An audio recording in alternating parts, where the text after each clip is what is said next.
Welcome back, YouTube, to Peterson Auto. As I mentioned in the last video, 1, 2, 3, and then one up there somewhere, 4 spots. We're gonna work a little bit more, and then we're gonna put our filler in this general vicinity, and we have this little dent to deal with. This little dent was a lot bigger dent, so I might be able to push that out still, or I might just put a tiny bit of filler in there to take that up. This is going to be the bodywork segment, so we're going to be doing filler, paint, primer, all that good stuff. I already put etching primer on any bare metal last night, and this high build sandable primer on last night. Let that dry pretty well, just in case it did rain or anything. I didn't have any bare metal exposed. Down here you can see the etching primer. I always put a good etching primer on anything that's bare metal.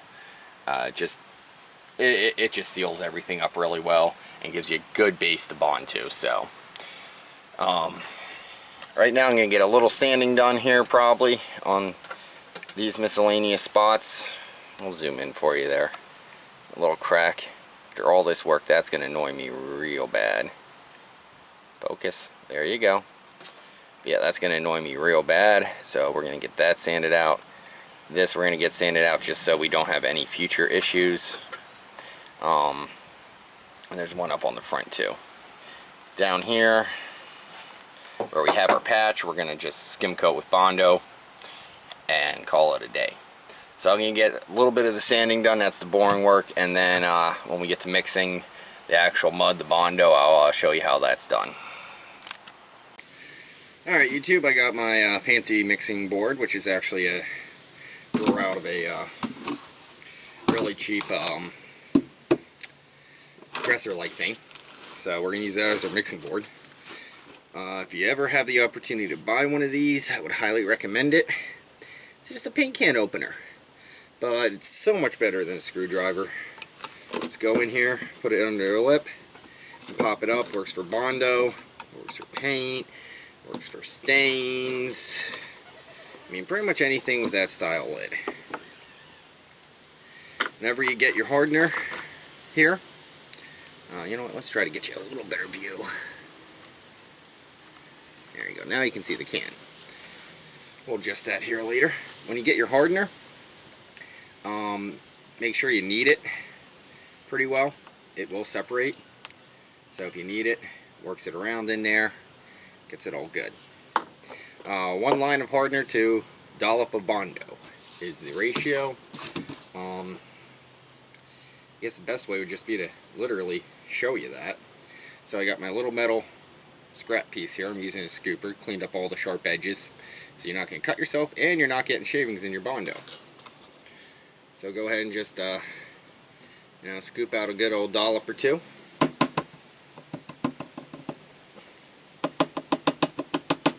Get it on your mixing board, and that's not working very well. There we go.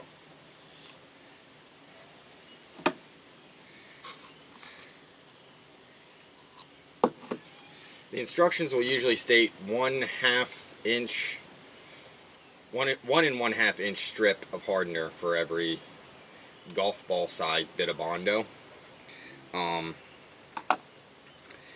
You know, usually you just make a nice even pile and go from there. So hopefully you see it. There's your even pile.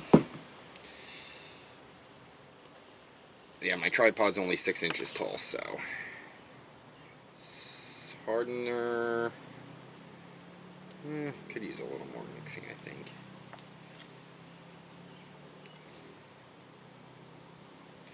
Yeah, this hardener's a little liquidy still. Was at the top at least, so shake it up, knead it up. Whatever you gotta do.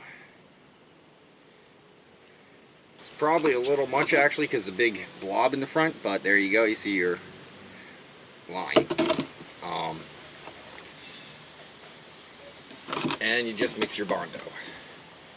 This is probably one of the worst ideas of a mixing board I've had in a while.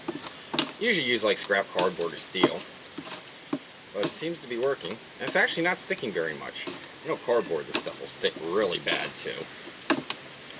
You want to fold it and knead it like you would dough or bread. You don't want to entrap too much air in there, because air will create bubbles, unfortunately. So you want to fold and knead, fold and knead, fold and knead, so you get a nice consistent color. It's going to go from being white to pinkish, because the hardener's red, and I'll give you a little decent idea of the color. I'm going to scrape this off with a wonderful scooper, just to make sure we get it thoroughly mixed.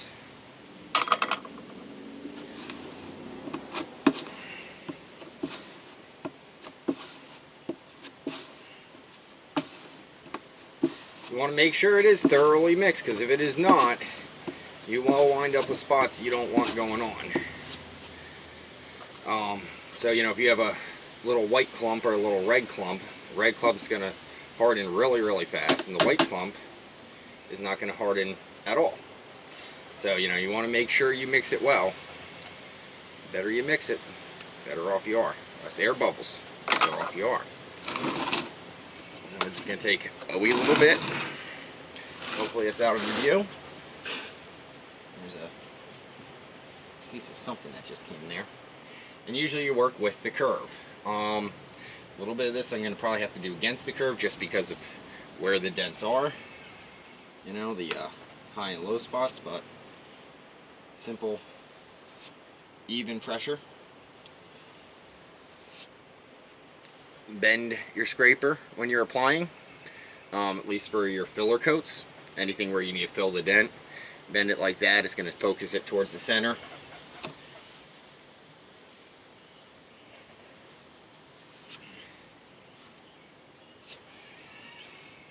Ideally, you want to get it as smooth and even as possible.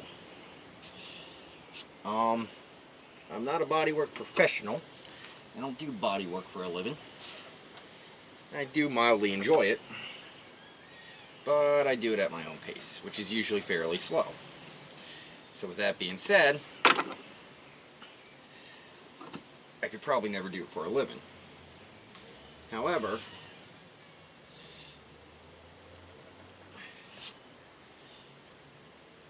it's not very hard once you've had a little bit of practice. It really isn't. Big old glob, we're just going to smush in here. You can feel it's already starting to set up, so that was probably definitely too much hardener. Hopefully I can keep smoothing and get this cleaned up.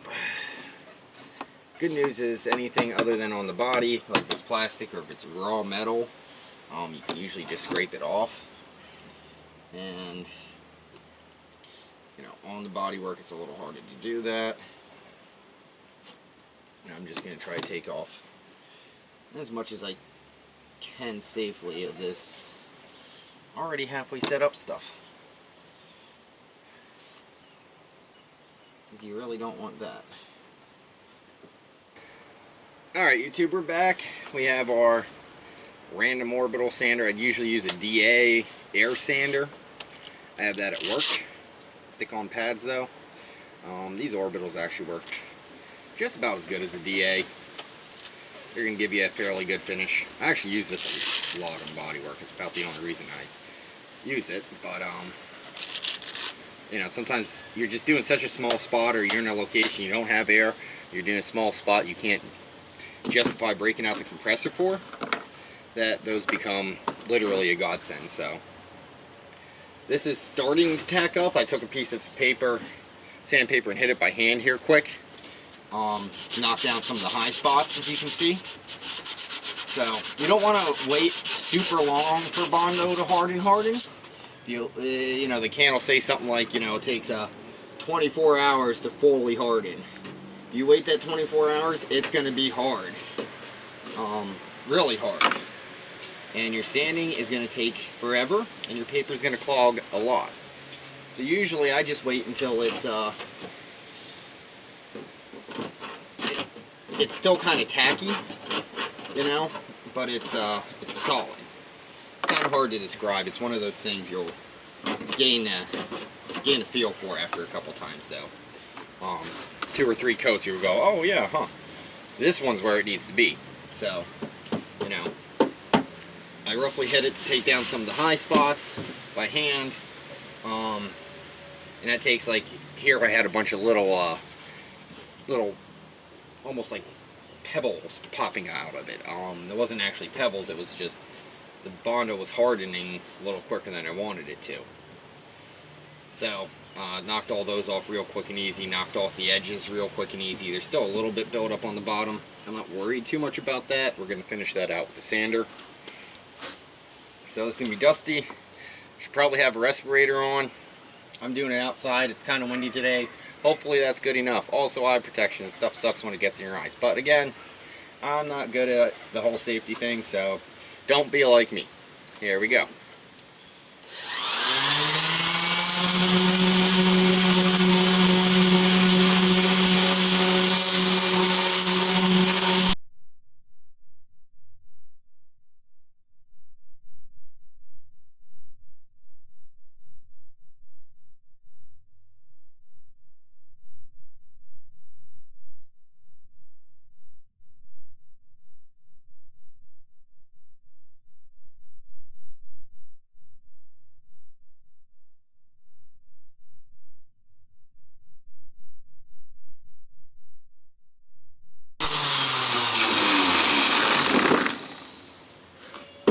Well, YouTube, that's about what we're getting on that first filler coat. The first coat is just to get things where they need to go. You know, so it's roughly got the right angle and shape to it now. We've covered most of our metal spots. As you can see, we've got 2, 3 showing through. Not a big deal. We're still working. We don't have to put more primer on that or nothing. Not until we're done, at least. But we still have a low spot here, a couple divots to fill here, and something to work with here. Plus, down here, I'm not 100% sure on yet. That's a high or a low spot. Little tip for you is you can always get a straight edge, and you can check it with a straight edge to see. If you have a sanding block, that's also a good idea to use one of them. I do have some in there. I'll have to see if I have some paper. I have some paper for them though. 36 grit is usually what I use to take heavy filler off. Work down to about a 120, and then 220 or so before you get, you know, into paint and whatnot. Right now I just hit that with the 120. It wasn't really heavy, and it was fairly smooth. But if you're the person who mixed it wrong and puts big old globs in here, and you know you got a 3-inch ridge, hit with 36, it'll knock it right down. Especially when it's still a little bit on the soft side, you won't have any problems with knocking it down then. So I'm gonna get my sanding block to try to show you, you know, how to make sure that panel is truly and really flat there.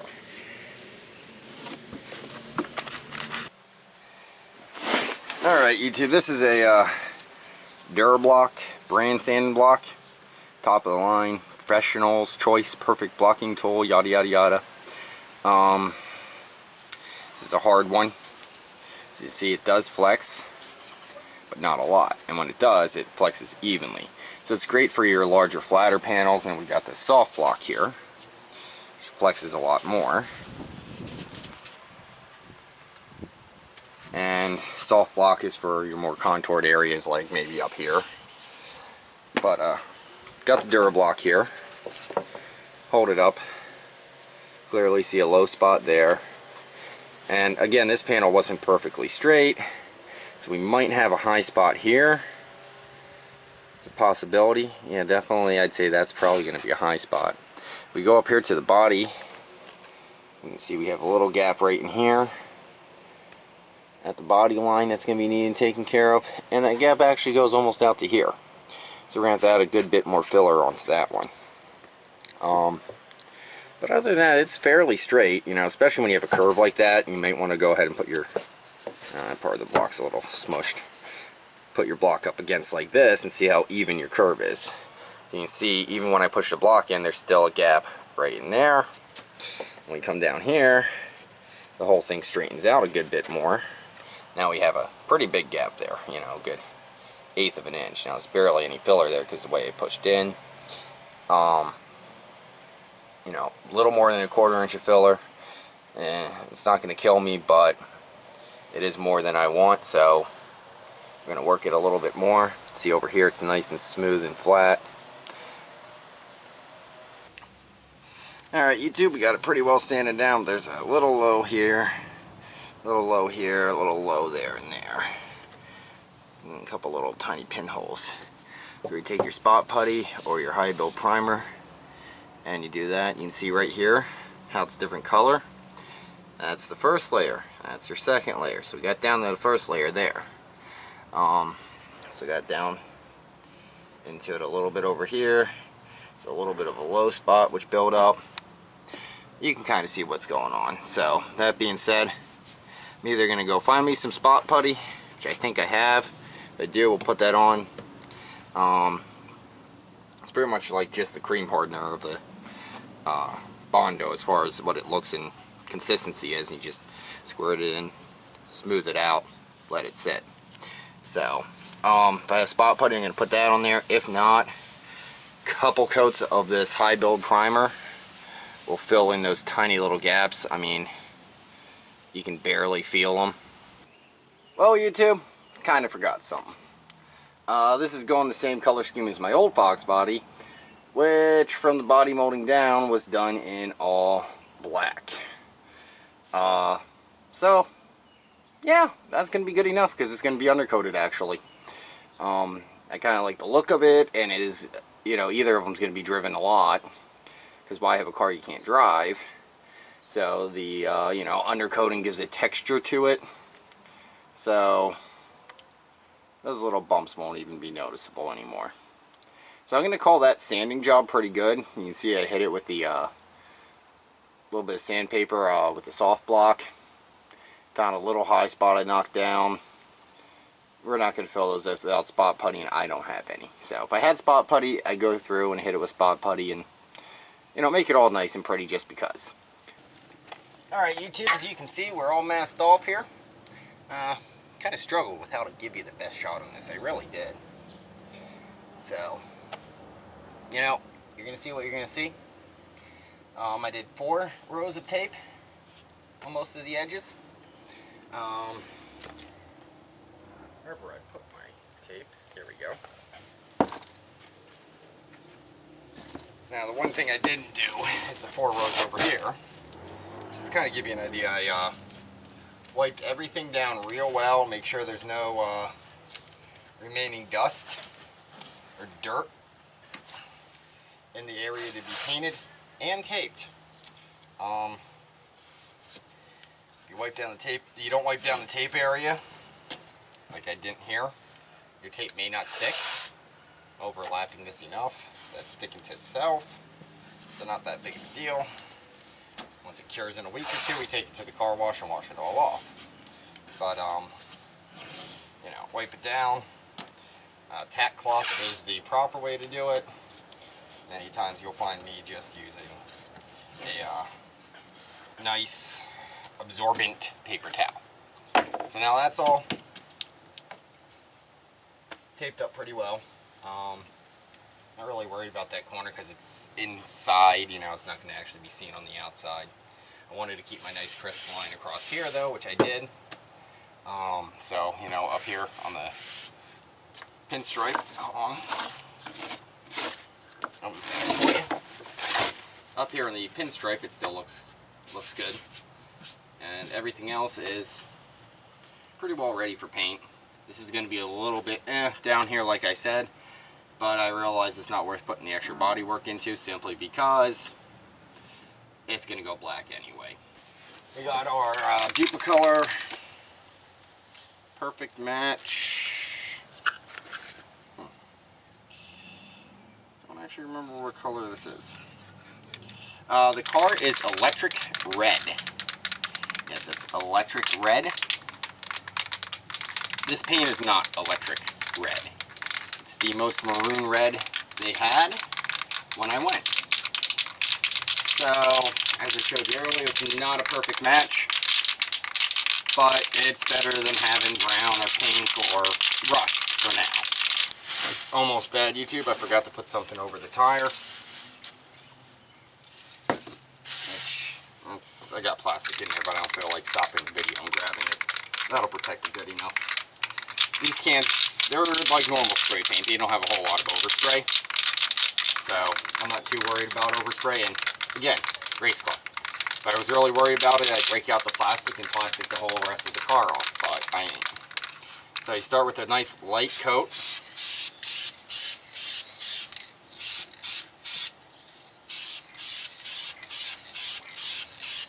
Just enough to give the rest of the paint something to adhere to.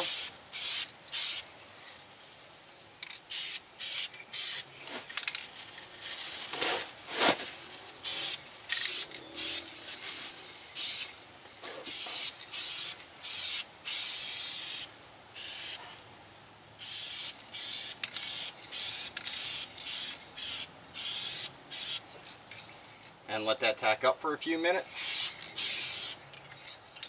That's just giving it something to adhere to.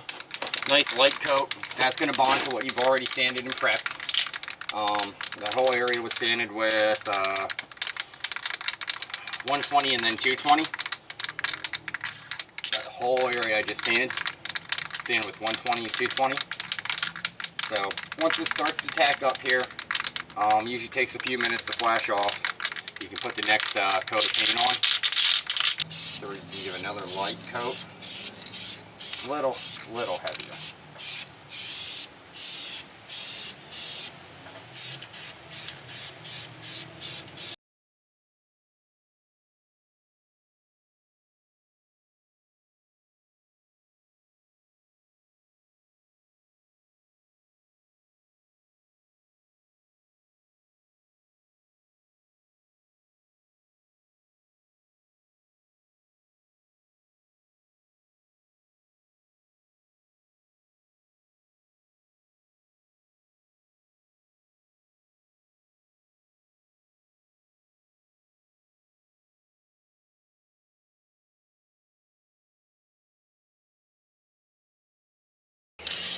Now you can see how we're turning red. So I'm going to let this sit. There goes my bag yet again. Probably another 15-20 minutes.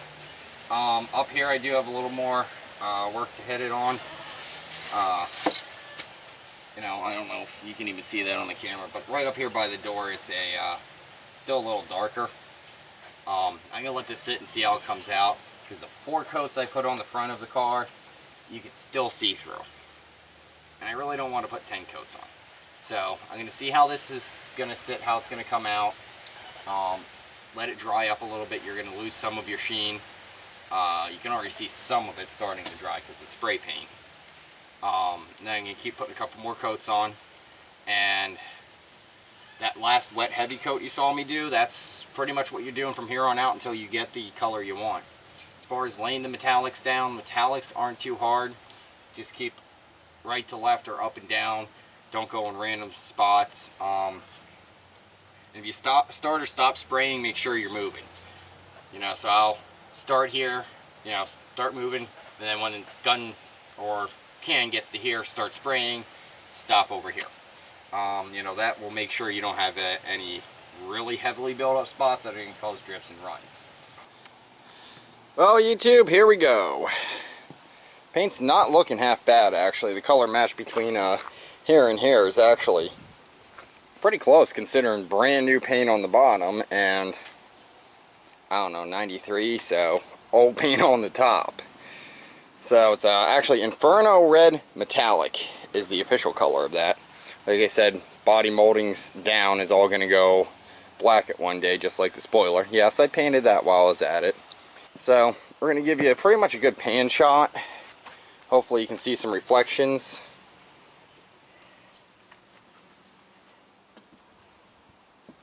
It could use a good buff, but it came out pretty decent, I think. Again, pretty well hides those little nicks in there that I didn't bother getting out. The bottom part's a little wavy, whatever. You know, not a big deal there, because I am going to be painting it black with a texture. Black is one of the hardest colors to do, but the texture will cover pretty much anything. So, Inferno Red Metallic or electric red. Inferno Red Metallic or electric red. I think Inferno Red Metallic is going to be our next paint color. I may buff it a little bit and see what happens, or put a coat of wax on it at least. Wouldn't mind a little more shine. Some clear coat will do that. Even it out, give it more shine. But for now, looks cool. Got the sparkles from the metallic. Very nice color. And that's about how your patch job's going to turn out. Once you go through all the body work and everything else, you would have to clean things up a little bit here. As you can see, I still have some dirt. I am going to wait on that though, at least a day or two, so that the paint has time to cure and we don't have an issue with any kind of like the water getting into it or anything like that. So one can says 10 to 12 square feet. I think we're a little over that 12 square foot there for coverage. So next time, 2 cans will probably be the better option. But you know, the way I see it is if I do, you know, a panel or two a weekend, we can have this painted in a month. So we're going to go ahead and see how that works. Continue painting, fix the other side, and probably a little something up there too, because we got the rust on the fenders. I don't know if I'll cover that or I'll just replace the fenders. So if you'd like to see something covered with that, go ahead and let me know. Other than that, keep watching. Please like, comment, and subscribe to Peterson Auto.